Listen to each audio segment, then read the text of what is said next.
Hi, this particular post is really on trying to give you some very specific methodologies to actually double your revenue every 3 years. So when we look at it, doubling your revenue every 3 years, how are you actually going to do that? When I ask people what they are going to do, and you give them a couple of minutes to think about it, I almost invariably just get generalities. It's like, oh, we will have to sell more, or we're just going to have to get more customers. But there's very, very little that is specific. So let's actually take a look at it and see what actions we can give you to make sure that you get some very specific ideas on how to double your revenue every 3 years. Like everything, it actually starts with your vision or mission. What business are you in? Why are you in that business? What do you want to achieve? Now, a typical example is we're going to be the best mortgage broker, retail shop, or we're going to be the dominant business in the area. That's all very well and good, but what does it actually mean? I'm going to be using something from Norton and Kaplan called the Balanced Scorecard to actually help us nut out some really specific actions that will help us, one, with our vision and mission, and two, define where we need to go and what actions we need to take. It's a concept called the Balanced Scorecard, and it consists of recognizing that, yes, the financial metrics and measures that we use, such as a profit and loss and the balance sheet, are very typical and absolutely necessary for our business. And yes, you've got to actually provide a certain amount of revenue, and you've got to provide a certain amount of profit, and that's what you need to do to succeed financially. But a business is much, much more than just the financials. So what Kaplan and Norton have done is that they've actually recognized that for one to succeed financially, we've actually got to do something with our customers. So what do you have to do, and what do your customers have to experience, so much so that they can provide you with the sales and returns that will satisfy your shareholders? Now, who are your shareholders? Well, it's not just you. It could be your bank. It could be the person that's lent to you, a whole range of people. So you've got to make certain that you satisfy all your shareholders, and you do that providing your customers with the experience they want so that they will buy from you. And in order to do that, you need your internal processes. So what are the things that you do well inside your business that will enable you to satisfy your customers in order to achieve the financial results that you do? Well, by doing those things well, you need to be able to do them, which means that you've got to have organizational capability.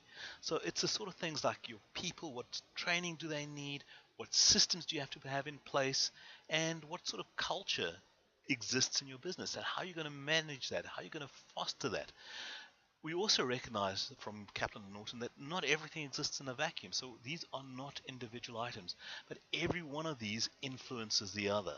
And this is why we actually get into balance, and we recognize that to succeed financially, we've got to have certain organizational capability, which is actually going to cost us something. So there's an investment that has to be put in place.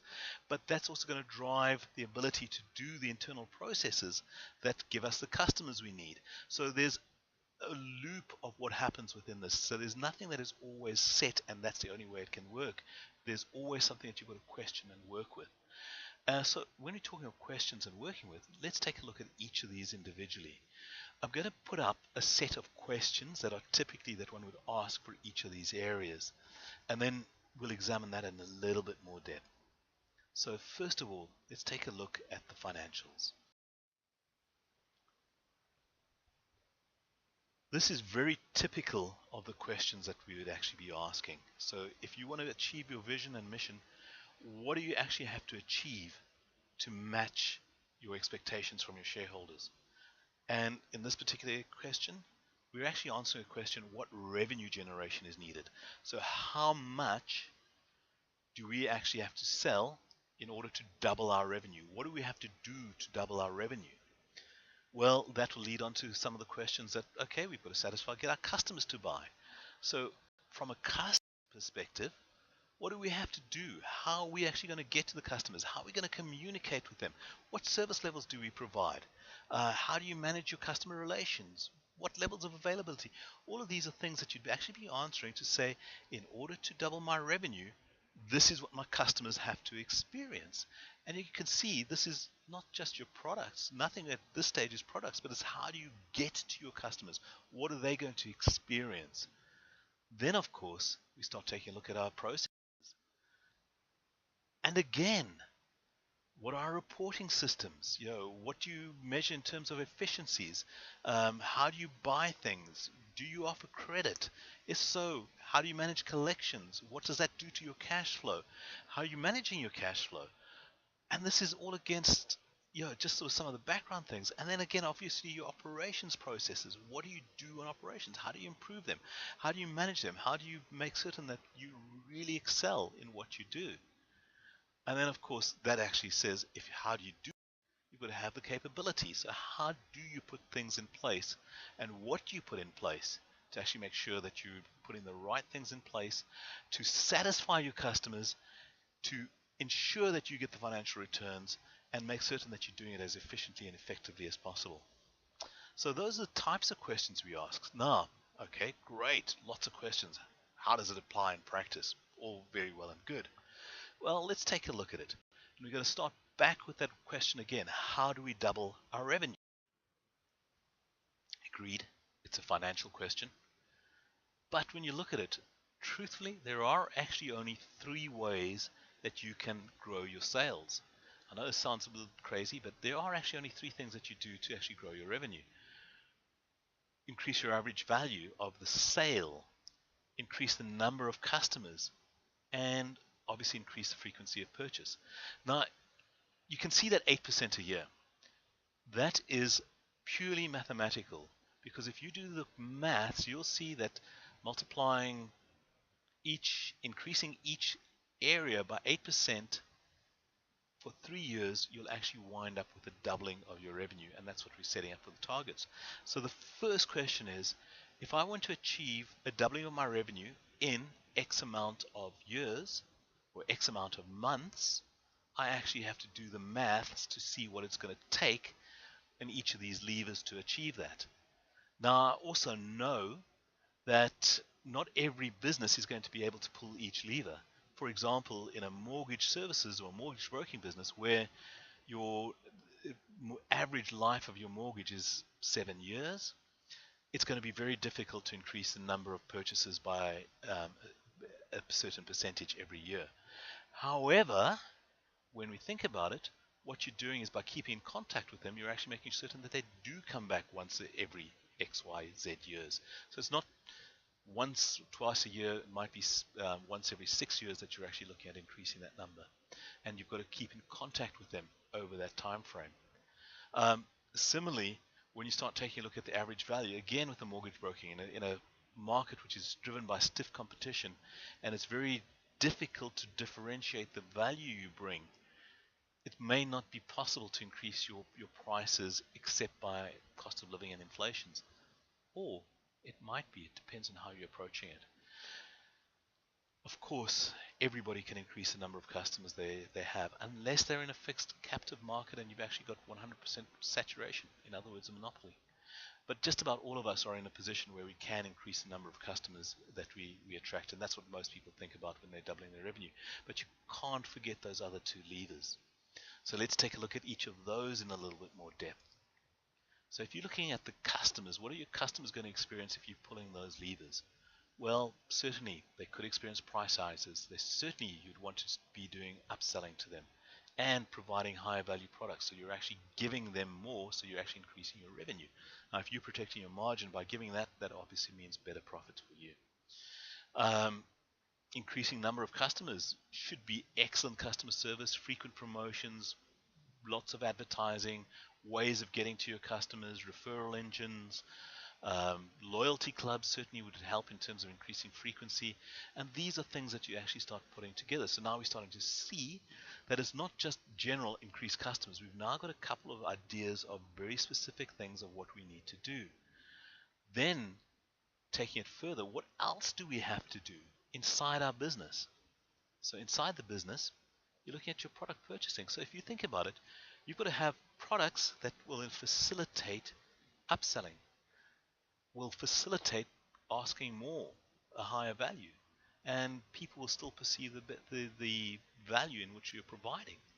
Loyalty programs, without a doubt, you've got to do that well, especially if you're going to have VIP clubs and frequent promotions and frequent buyer cards. You've got to be able to control that very well, so you know that you've got to have these skills in place. Similarly, your financial controls, if you don't measure what you're doing financially, you're going to be out of pocket very quickly. So you've got to know what you're doing. And with your customer knowledge, because that's what's going to drive what they require to give them the excellent service. You've actually really got to get into their heads to understand it. So you've got to know what your customers want, and you've got to understand and ask them.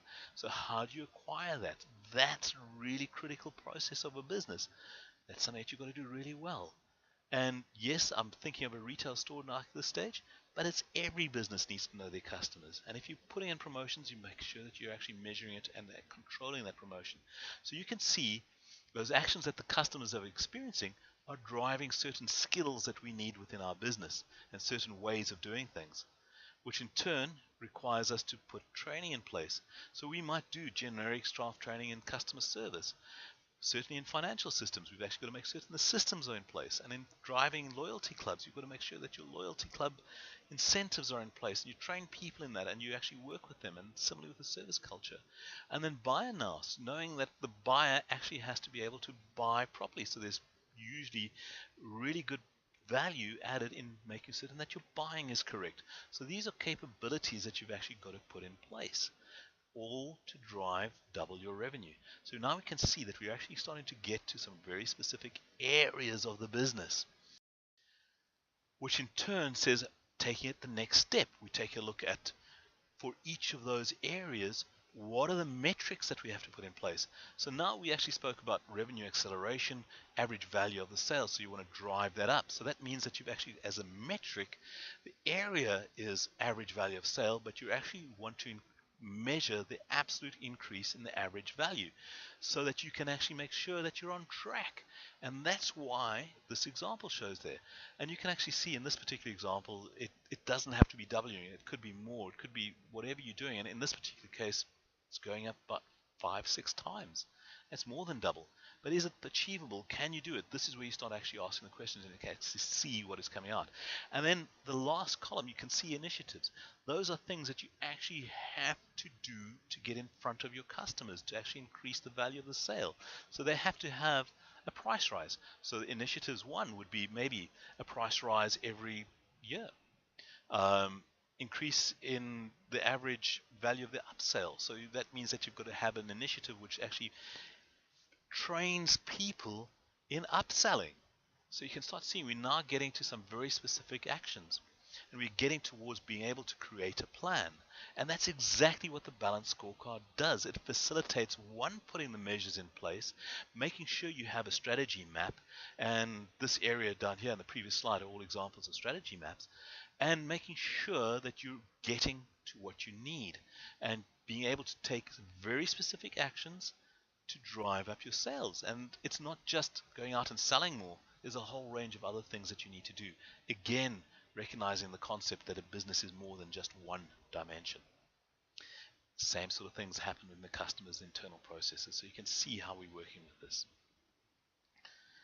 So if this is the way that we do it, and this gives you the very specific actions, it's a perfect way of actually tying daily actions to strategies, because in these initiatives you can actually start measuring, you can actually making sure people are focused on that, and this is what drives their KPIs. You can give accountability and responsibility to individuals for these very specific actions. Brilliant way of delegating targets, brilliant way of ensuring that you're on track to double your sales. However, doubling sales is not enough. For some, they want a hell of a lot more. So when I started taking a look at that from a different perspective, I realized that perhaps those base questions weren't strong enough, and I felt that we need to reframe them. So let's take a look at these questions again.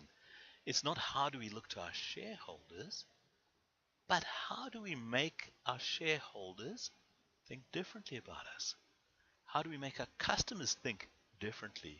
How do we make our competitors look for something else? And how do we make them go, wow? So my questions are much more extreme. It's not just how do we look, but these are the fundamental questions that I want you to look at. When you start looking at this, what will make our stakeholders believe we are beautiful? Not just how do we look to them, but beautiful. How do we make our customers and consumers into raving fans? Not just how do we look to them, what are they going to experience, but taking it much further. They want to experience something that is going to make them raving fans. They are absolutely drivers of other people to your business. That's what a raving fan does. And then your competitors, not just that we must excel and do well at this, but you want to make them sort of say, oh my gosh, what have you done? How did you do that? How do they do that? And your customers must also go, wow, what incredible customer service. I want to come back, because that's what drives raving fans. That's what makes people sort of say, I've got to do what they're doing. That's that Harry versus Sally moment in a film where they say, I want some of what she's got. And then, of course, that is all being driven by, you can't just stay the way you are. You've actually got to break with a lot of the things and thinking that you're doing now. You've actually got to change your mindset. You've got to really get something really different that drives the breakthrough. So, just sort of thinking about this a little bit more, I want to explore each of these concepts. So what is beautiful? What makes raving fans? Yo, what a wow and revolutionary. So when I did this, I just did a little bit of brainstorming around what are the concepts of beautiful. And for me, it's certainly, everybody has a different idea of beauty. And I understand that. However, for me, this is what I see when I hear of the word beauty, this is what I think of.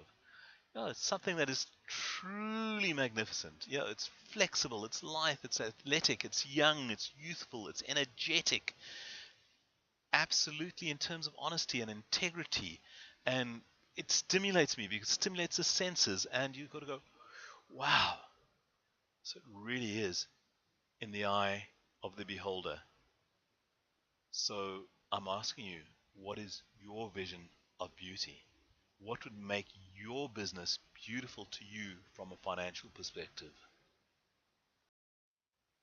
And then we start taking a look at raving fans. What are raving fans? Well, they're certainly committed to your business. They certainly go over the top, and they become a source of energy because they actually say, what do I do to do this? And they actually go out and work on your behalf. And that's what you want. So if that's what you want, how do you give it and how do you turn your customers into raving fans? Well, I think what you need to do is ensure that they experience this. They want winners. Most of all,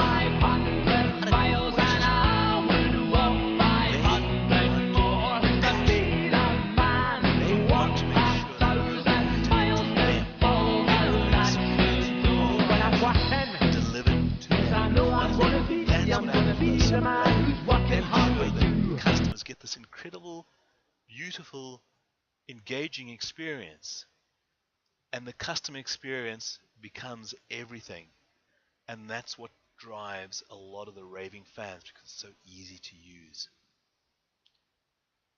But at the same time, a lot of the things, when you start thinking of the way that Steve Jobs went about his business, the way that Apple drives its people, you actually sort of say, oh my gosh, even Google, what it's doing, what Facebook is doing, you say, wow, how did they come out with that? What they are is, without a question, they top marketeers, but they really go beyond that extra mile. How often do you find faults with Apple? Nothing, because they actually go out of their way to do the testing. And for me, that's a perfect example of going over the top, going absolutely wow. But it's not just Apple. Dell does that too in its logistics. We can think of many, many examples. There's certain restaurants that are absolutely over the top, and perhaps when you think about it, perhaps the best example from a food perspective is somebody like Heston Blumenthal. goes, wow, how does he do that? Because he's going that extra mile. He's just doing everything exceptionally well. And that's what you wanted to get from your systems and processes internally. And then we start taking a look at revolutionaries. So what are revolutionaries? For me, revolutionaries have all of these type of characteristics. They prototype, they get things doing incredibly quickly, they change things, they upset the establishment. And you know what? When they get it right, they are tomorrow's establishment. And that's what you've got to keep on doing. The trouble is, if you are the establishment, you're prone to be upset by revolutionaries. So how do you make sure that you are always being revolutionary? And I think it's David Ogilvy who actually once said that make sure that you have revolutionaries in your business.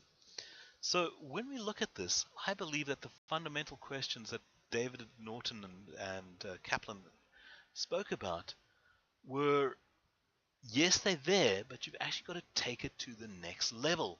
So I'm going to ask you again, where are you going to? Not just doubling your revenue. How are you going to quadruple your revenue? You've got to look at these questions. What will make our stakeholders believe we are beautiful? Raving fans. Wow! And revolutionary. So I just want to leave you with those questions, and I've reframed the balanced scorecard picture into exactly that. And I'm going to ask you again, so where are you going to? How are you going to do that? And what is going to drive your processes to make it happen? If you need to develop that organizational capability, there are many people that can help you, and I'm certainly one of them. So I hope you've enjoyed this presentation, because I'm truly passionate about helping other businesses drive their business.